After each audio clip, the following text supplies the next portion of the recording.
Welcome to channel. Factory reset a Netgear Orbi router.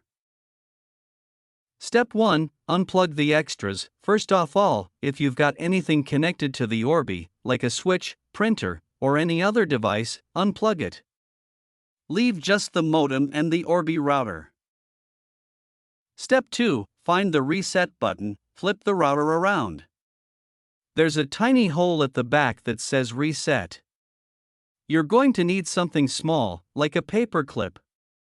Don't try your finger, it won't fit. Step 3. Power it on, make sure the Orbi is powered on. You can't reset it if it's off. Check that white LED is glowing on the top.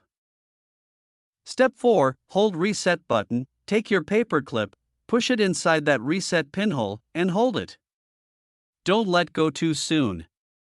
Keep pressing for about 10 seconds until the power light starts blinking amber. Step 5. Watch the light. The amber blink means it's wiping itself back to factory. If you see that, you're good. If not, you didn't hold long enough, try again.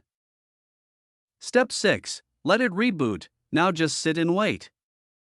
It takes about a minute or two for the router to reset and restart. You'll see the light go through a couple of colors while it boots back up. Step 7. Reconnect your cables. Once it's back on, reconnect your Ethernet from the modem into the Orbi.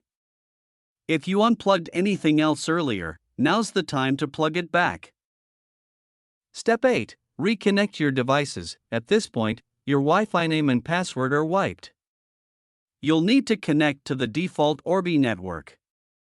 The info's on the label at the bottom of your router. Step 9. Open Orbi app or browser. Download the Orbi app if you don't already have it. Or just go to orbilogin.com on your browser. You'll have to run through setup like it's brand new. Step 10. Finish setup, follow the prompts and set your new Wi-Fi name, password, admin login, all the other customization settings. Once done, you're basically starting fresh. Router's like new out of the box. Thanks for watching.